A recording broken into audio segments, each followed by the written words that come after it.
Rádio Justiça apresenta Revista Justiça, com Pedro Beltrão.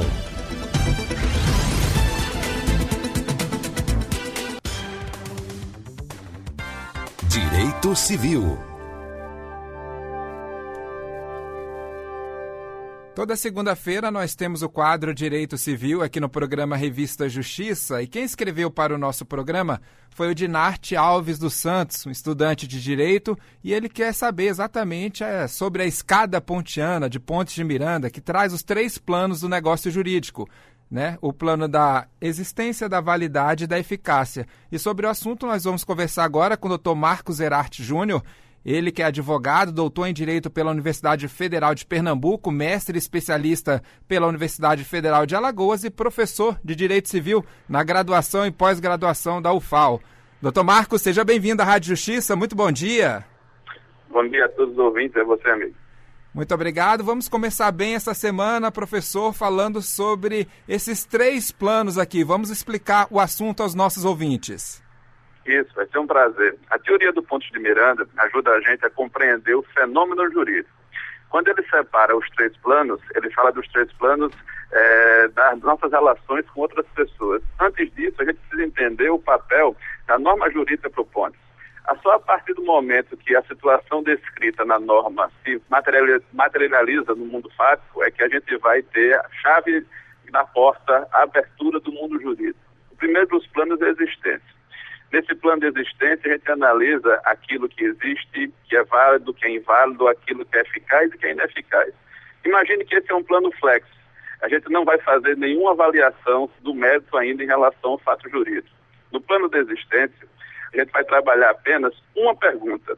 Os elementos descritos na norma jurídica apareceram na realidade do caso que a gente está analisando. Se isso aconteceu, a norma incide e eu passo a ter fato jurídico.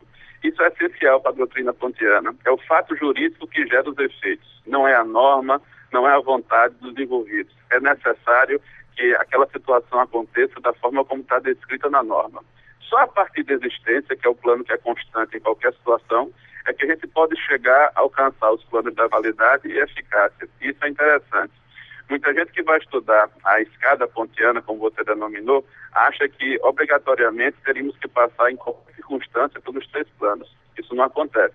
O plano da validade, por exemplo, é o plano apenas onde a gente analisa os atos jurídicos. Atos jurídicos, para o Pontes de Miranda, é aquela situação, aquele conjunto de situações onde a vontade é o elemento preponderante. Fatos da natureza, eventos animais, situações ilícitas não passam pelo plano da validade. Se eu já tenho uma situação que existe juridicamente falando, o mundo fático vai analisar a segunda circunstância, que é a adequação ou inadequação daquela situação de acordo com o ordenamento. E aqui uma sugestão para os ouvintes é prestar atenção ao artigo 104 do Código Civil. O Código Civil, no artigo 104, é o dispositivo que abre a parte de ato jurídico da parte geral do Código, trata dos requisitos de validade do ato jurídico. Se eu tenho uma situação onde a vontade é o elemento preponderante, por exemplo, o contrato, uma declaração lateral de vontade, a minha pergunta no plano da validade vai ser a seguinte: o ato foi praticado em conformidade com o ordenamento jurídico? Se a resposta for positiva, ele é válido. Se a resposta for negativa, porque alguma solenidade ou algum requisito essencial não foi observado, aí o sistema vai punir as pessoas que tentaram praticar um ato em desconformidade com o que está prescrito. Só que não é uma punição igual à punição criminal. A punição, dentro da teoria do fato jurídico, é a punição da invalidade.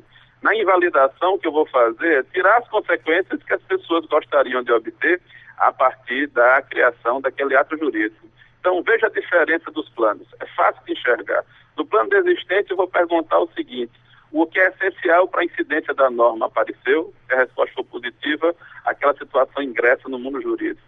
No plano da validade, eu vou perguntar: aquilo que está no mundo jurídico foi praticado em conformidade com o que determina o sistema? Se a resposta for positiva, além da existência, aquela situação é de validade. E aí a gente pode chegar na parte dos efeitos. Ou seja, vamos analisar o que é necessário para que aquela situação que existe e foi praticada de acordo com o sistema possa produzir os efeitos desejados pelas partes.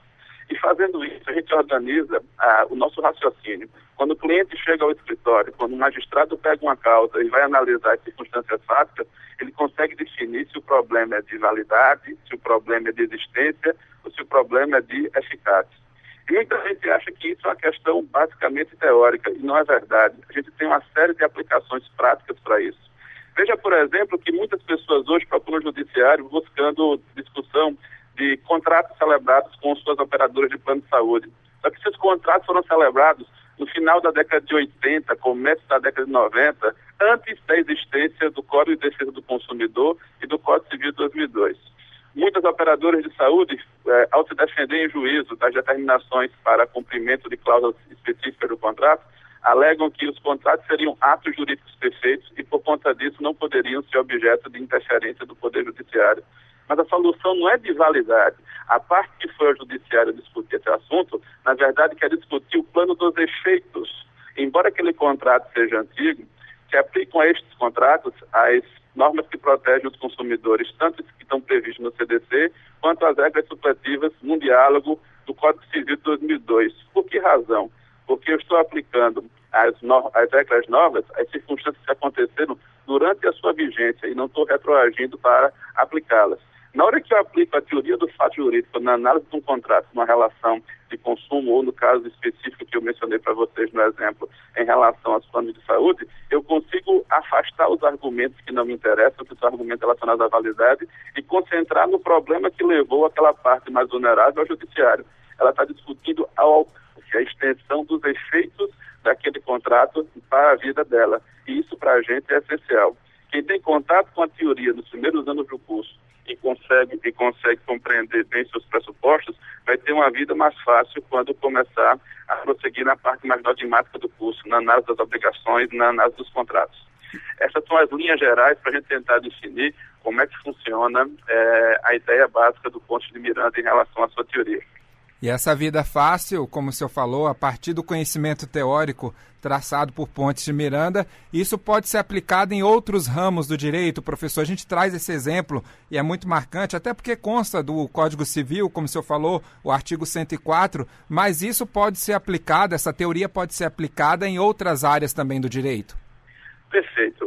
O professor Marcos Bernardo de Mello talvez seja um dos maiores estudiosos de Pontes de Miranda na atualidade em nosso país.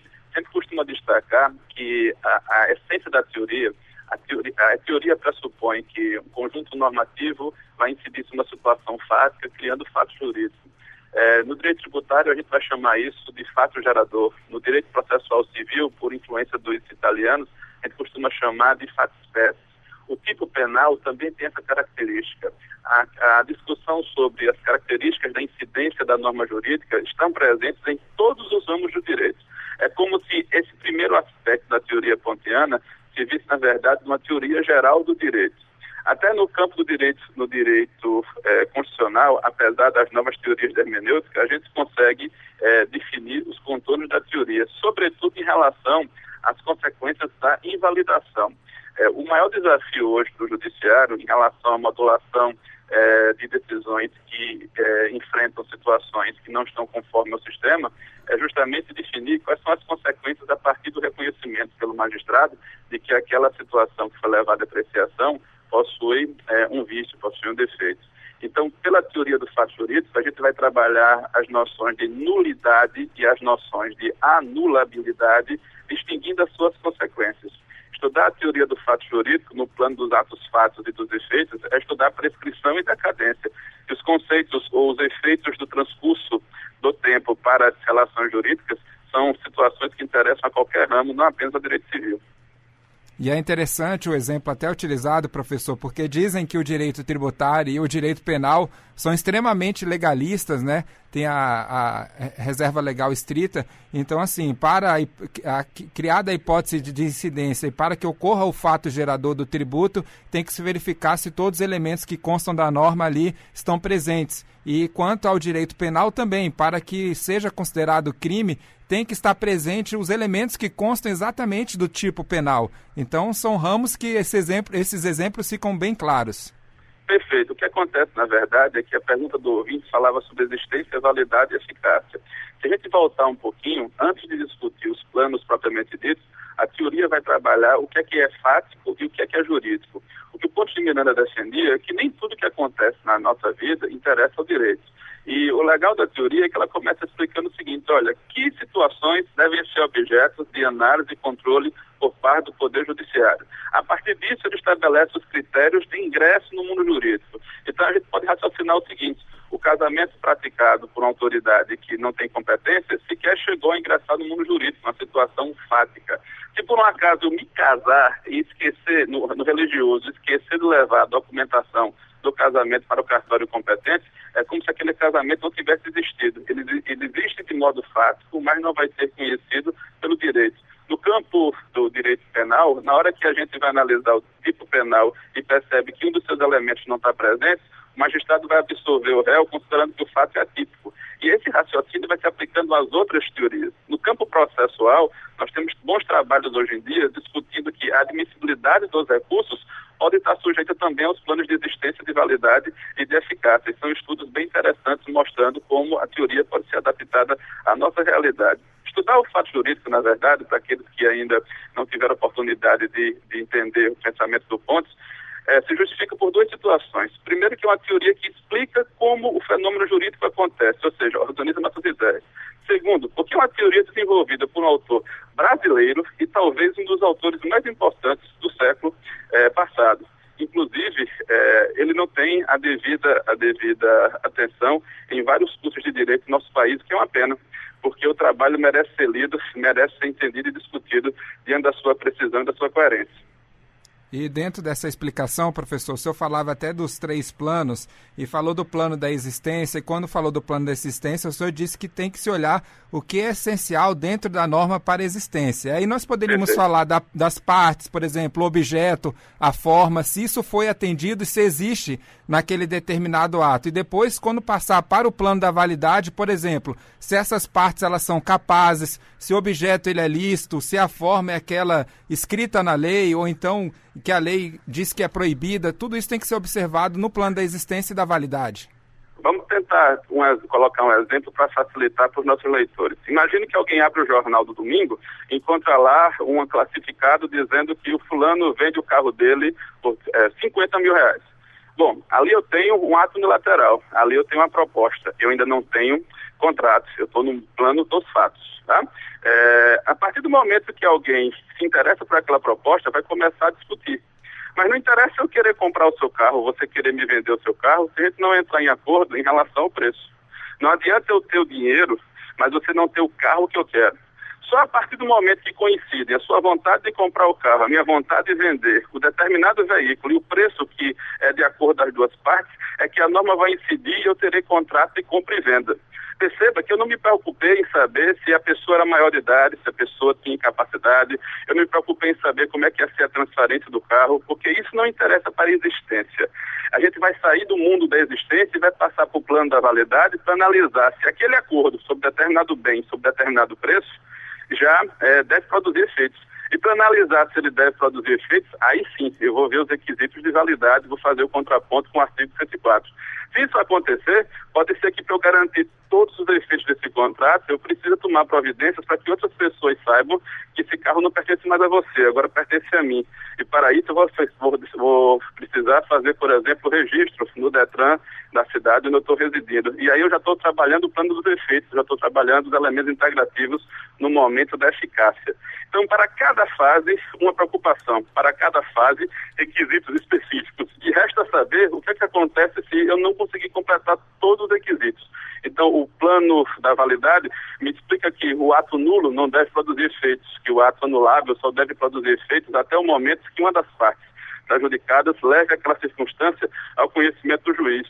Como na anulabilidade o que está em jogo são interesses particulares, não cabe ao juiz conhecer aquela situação de ofício, ele tem que ser provocado.